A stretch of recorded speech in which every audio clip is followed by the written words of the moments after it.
Bienvenidos a Historia en Comentarios.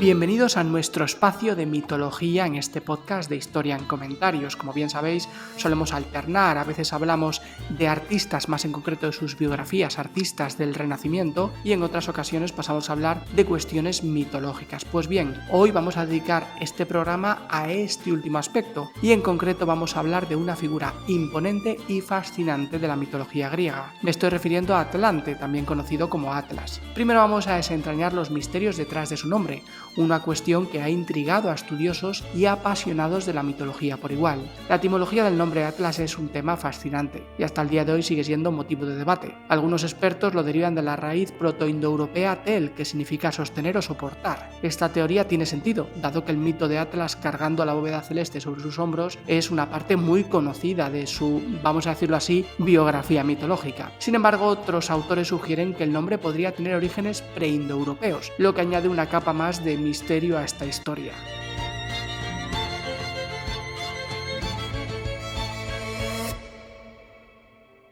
Es interesante notar que las montañas Atlas se encuentran en una región habitada por bereberes, lo que abre la posibilidad de que el nombre en latín, tal como lo conocemos, haya sido tomado del bereber. En esta cultura el sol es a menudo llamado el ojo del cielo, Tit. Como el sol se pone por el oeste, el océano Atlántico puede haber sido llamado el lugar de ocultación del sol, o Antal en Tit. Los griegos, al interactuar con estas culturas, podrían haber tomado prestado este nombre para el océano y posteriormente usado su raíz atl para formar el nombre Atlas. En la mitología griega este personaje fue un titán de segunda generación. Zeus lo condenó a cargar sobre sus hombros la bóveda celeste, como bien sabréis la mayoría de vosotros. Esta condena se refleja en su epíteto, Telamón, que también hace referencia a este castigo físico. Atlas era hijo de Jápeto y la ninfa Clímene, aunque algunas versiones dicen que era hijo de Asia. Era hermano de otros famosos personajes mitológicos, como es el caso de Prometeo, Epimeteo y Menecio. Es decir, una familia de raigambre, la verdad, hijos de una ninfa y de un titán, y este grupo de hermanos debía ser impresionante. Pero bueno, sin embargo, hay versiones que difieren en su genealogía. Higinio, por ejemplo, lo describe como hijo de la tierra y el éter, y lo clasifica entre los gigantes.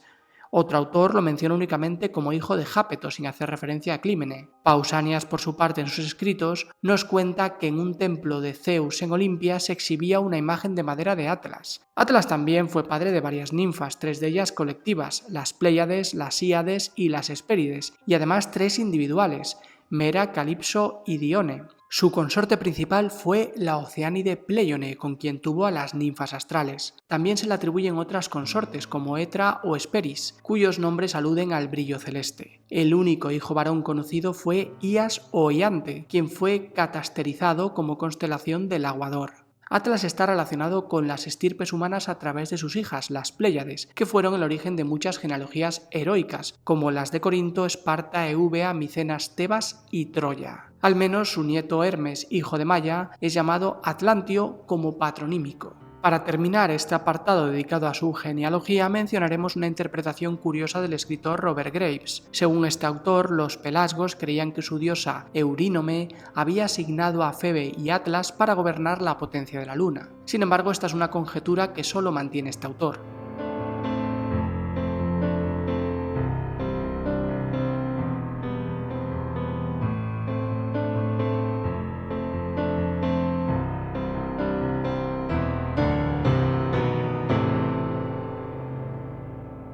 Atlas sabemos que encabezó a los titanes en la titanomaquia, la gran guerra contra los dioses olímpicos. Según Hesíodo, cuando los titanes fueron derrotados, Zeus castigó a Atlas a cargar con el cielo muy cerca del jardín de las Hespérides. Por otro lado, Homero no menciona exactamente la bóveda celeste, sino que describe cómo Atlas vigila las largas columnas sustento del cielo. Y al menos una fuente ubica este lugar en Libia. Además, se dice que Atlas conocía todas las profundidades de los mares. Un episodio memorable es cuando Faotonte se se precipitó montado en el carro del sol, causando un incendio en el firmamento. Atlas tuvo que soportar el dolor del cielo en llamas, una carga adicional a su ya pesado castigo. Inicialmente solo las ninfas Hespérides cuidaban las manzanas de oro, pero Hera, desconfiando de ellas, envió a Ladón, el dragón, para vigilar las preciadas manzanas. Atlas, recordando la profecía de Temis, amenazó a Perseo y le aconsejó que se marchara. En respuesta, Perseo mostró la cabeza de Medusa al titán, transformándolo en una enorme piedra, la cordillera del Atlas. Estas montañas eran tan altas que tocaban el cielo, y sus árboles eran tan densos que impedían subirlas. Otra versión dice que Heracles, descendiente de Perseo, engañó a Atlas para recuperar algunas manzanas de oro del jardín de las Hespérides como parte de uno de sus 12 trabajos. Siguiendo el consejo de Prometeo, Heracles pidió a Atlas que buscara las manzanas mientras él sujetaba el cielo. Al regresar, Atlas no quiso aceptar la devolución de los cielos y se ofreció a llevar él mismo las manzanas a Euristeo. Sin embargo, Heracles lo engañó nuevamente, pidiéndole que sostuviera al cielo un momento para acomodarse su capa, y así recuperó su carga original. En definitiva, todo esto hace referencia a un oráculo que decía que un hijo de Zeus iba a traicionar a Atlas. En su momento Atlas pensó que iba a ser Perseo, pero finalmente fue Heracles. Diodoro Sículo, en su obra Biblioteca Histórica, nos presenta a Atlas no como un titán condenado, sino como un mítico rey de Mauritania en Libia. Según Diodoro, Atlas era un sabio filósofo matemático y extraordinario astrónomo, conocido por descubrir la esfericidad de las estrellas y crear el primer globo celeste. Esta notable habilidad para la astronomía es la razón por la que se convirtió en un personaje fantástico que llevaría el firmamento completo sobre sus hombros.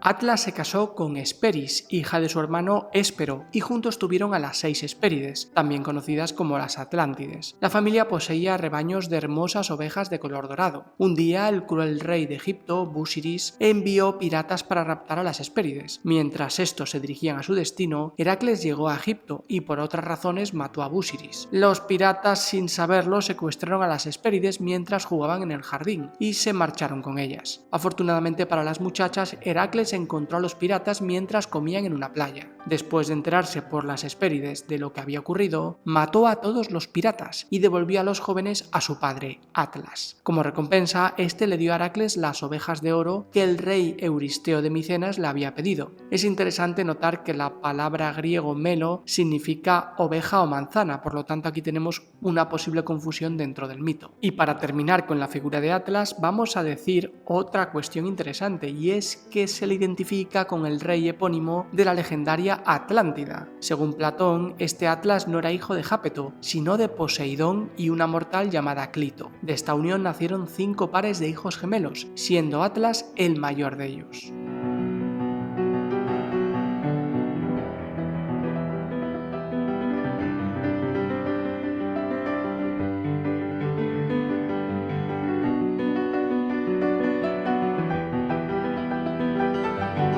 Vamos a hablar ahora un poquito de las Pléyades, que en la mitología son las 7 hijas del titán Atlas y la ninfa marina Pléione, nacidas en el monte Cilene. Sus nombres en griego son Pleías, que significa muchas, hijas de Pléione, que se traduce como palomas, es decir, hay varios significados, como veis. Las Pléyades eran hermanas de Iante y de las Híades, y en algunas versiones también de Calipso y de las Hespérides. Según los mitos sobre los catasterismos, las Pléyades eran ninfas del cortejo de Artemisa, compartiendo su afición por la caza y su voto de mantener la virginidad. Sin embargo, ya desde la poesía más antigua se las considera las progenitoras de muchas estirpes heroicas de la mitología griega.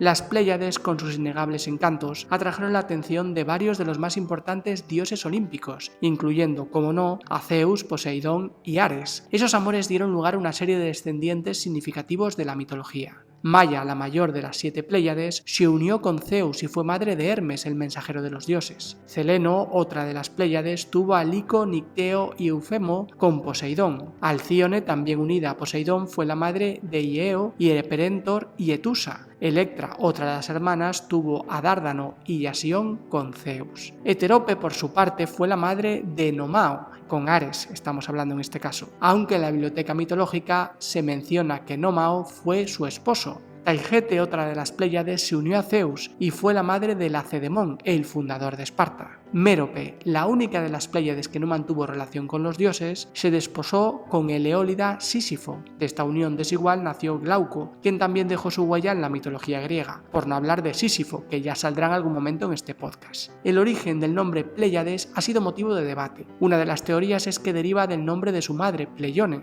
Sin embargo, más habitualmente se la ha relacionado con las características del cúmulo de estrellas que lleva su nombre. Según el escritor Higino, podría derivar de la palabra muchas o cerca, esta última refiriéndose a la proximidad entre las estrellas del cúmulo. Otra teoría sugiere que el nombre proviene de navegar, dado que el ortro helíaco del grupo de estrellas homónimo, que ocurría a mediados de mayo, marcaba el inicio del periodo de navegación, y su ocaso helíaco, que ocurría a principios de noviembre, señalaba el final de la temporada propicia para la navegación en la antigüedad. Además, desde antiguo, el nombre también se relaciona con palomas. Hesíodo las llamaba así en su obra Perdida Astronomía. En la Odisea se las menciona como unas palomas que llevaban la ambrosía a Zeus, y la poeta Mero de Bizancio en el periodo helenístico indicaba que Zeus mandó a estas palomas para ser mensajeras del estío y del invierno. Esta función de indicar las fechas de los comienzos del verano y del invierno también era cumplida por el orto helíaco y el ocaso cósmico de las constelaciones de las Pléyades.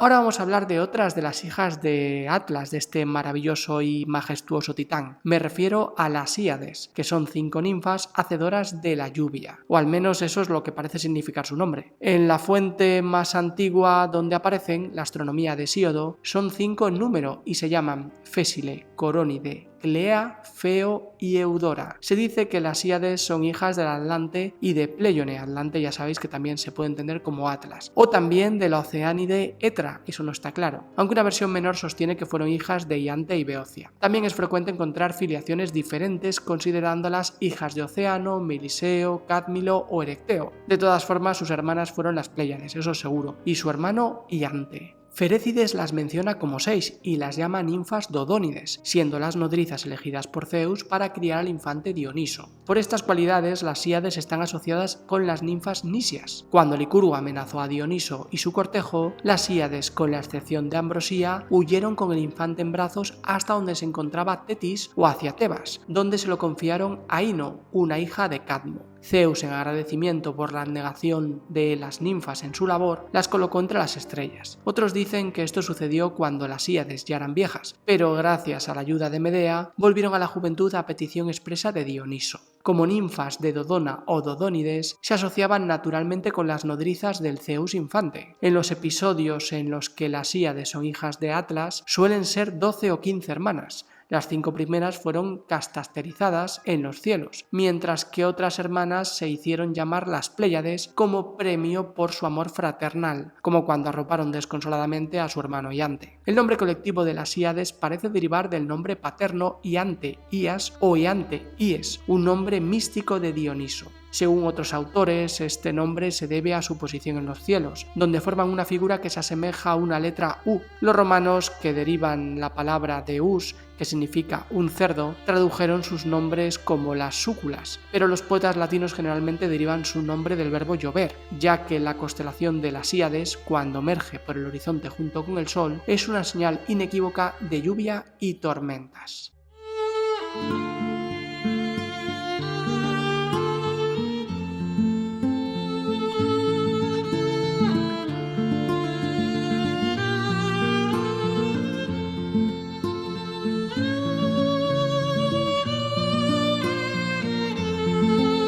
Y vamos a terminar este programa hablando de las Hespérides, que como sabemos ya son ninfas encargadas de custodiar un encantador jardín ubicado en un rincón remoto al oeste, que la tradición mayoritaria situaba cerca de la cordillera del Atlas, en el norte de África, al borde del océano que circundaba el mundo.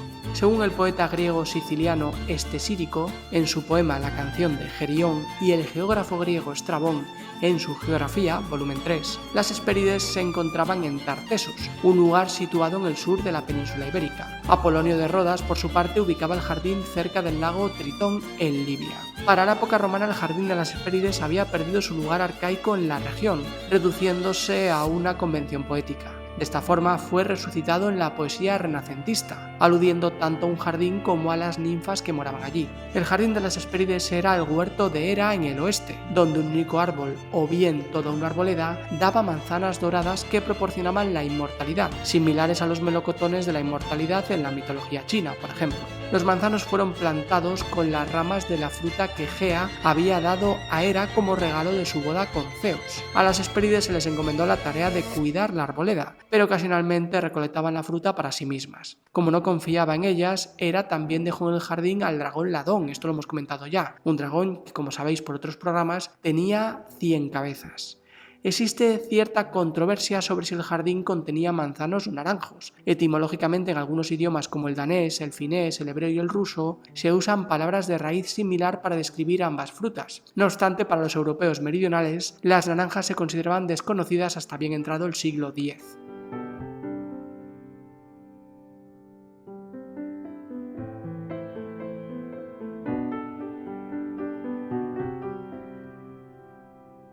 Y así concluimos nuestro relato de hoy dedicado a Atlas y a toda su progenie. Ya veis que hemos hablado de las Pléyades, las Hespérides, etcétera, etcétera. Espero que este audio, que este podcast, te haya resultado interesante, útil, y si quieres que este proyecto siga adelante, te recomiendo que lo apoyes como te parezca oportuno, dándole a like, dejando un comentario, recomendándolo a tus amigos y compañeros, y tanto este podcast de Historia en Comentarios como el canal de YouTube del mismo nombre. Y yo ahora ya sí que me voy. Recordad, la historia es el futuro.